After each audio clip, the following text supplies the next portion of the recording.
Adi gani kami yan sa DBSM Scott, kaya pa-enroll ko din sa college, si Nanay Malunggay. Hi guys, may naaga sa ato na tanan dede. Kung sa English pa, good morning, ay depende gali, base alas 12 nyo ni mapanood.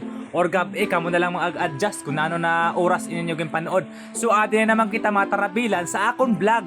Kaya tungod makadto kami sa DBSM Scott, kaya pa-enroll namon dito si Nanay Malunggay.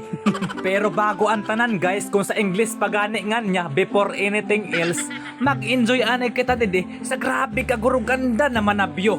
Basta gani pamilagros or pamandaon ang rota ko, diri gad pwede na diri ako mag-video sa agyan kay nakikita nyo naman grabe na makakuro green naman sa agyan kagkakalinis-linis ang kalsada. Grabe didi ko lang nakikita na mga sugat na mga view. Mamamangha ka talaga didi san inda mga kabukidan na mga kalbo. Ay sorry ba sinatamaan ka. Basta kay busog-busog kay na akong matasing kakakita sina mga view. Pero na akong tiyan nagaagorok na sa kagotom tungod sang kararayo sina lugar. Pagkatapos ang 2 ka oras namo na biyahe hali sa Palanas, nakaabot na magayad kami diri sa Mandaon. Agoy, Diyos ko pagkarayo-rayo naman porbida. Kag-adi na, masulod pala gani kami sagit, naurita na kami sa gwardya. Kay tungod mali ang among ginagihan. Dapat man ugali, always right. Oo nagad, wala nagad sin mga kontra kamo nagad ang tama. Nasabihan log kami sa mga gwardya na mga buta ba kamo kay wala nyo nakitan aro. Paano ba na makitan aro na kagamay-gamay, bagan muta. Kag-adi na gani, nakasulod na kami sagit, hapit pa kami diri makasulod, kay ininduha ko nakaupod, wala mga ID, ay porbida, mga koloro, mga palpak gayud, oy. Kag finally, adi namang guide kami sa sulod sa DBSM Scott main campus. Kag syempre, i-introduce ko anay sa inyo, ininduha ko nakaupod. In akong kasunod, amo ini si Crawford.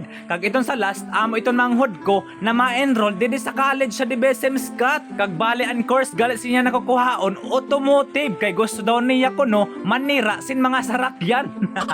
Kag sanin na mga inuras, pakadto na nga ni kami diretso sa registrar's office.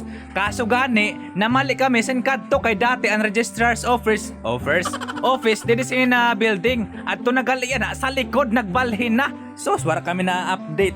Pag abot nga ni namon diri sa office, Jesus, diretso dahin kami dumog. Agoy kay palpak man kay makuha manggalian ay number dito sa usad na building. Balhin na naman kami dito sa usad na building kay magkuha ko no anay si number kag sunod sa to ma-interview anay. Oh, kada mo labas ang proseso oy, porbida. Kag adi gani ginpalagbok na si Nonoy. Jesus, Diyos ko kay number 75 man ini pagkarayo-rayo naman. Maayo la gani kay may kakilala ako dida na naga-interview. Ay gin priority ako. Kag pagkatapos didto, ginpaka din naman kami sa usad na building kay ginpakuha kami sa referral. Adi na amo na naman yung usad na problema. Amo gayud in among problema sinididi na building kay hapit kami mag-unom ka oras in kakahulat sa na referral. Diyos ko, porbida grabing patios.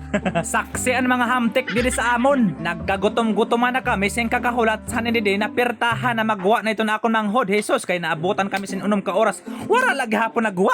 Grabe na dugay. Kag pagkatapos ang pira ka oras namon hinulat, finally enrolled na si Nonoy. Kag shoutout na lang gali si itong teacher na nagbulig sa amon din naging priority kami. Ayan, salamat kaayo sir kay natapos tayo kami kag nakauli na. Diri ko lang pag-i-mention ang pangaran mo sir, pero aram mo na kung sino ka kay basi mauritan ka ba. Kag adi gani pauruli na nin tulo ng mga gwapo. Ayan, bye bye guys.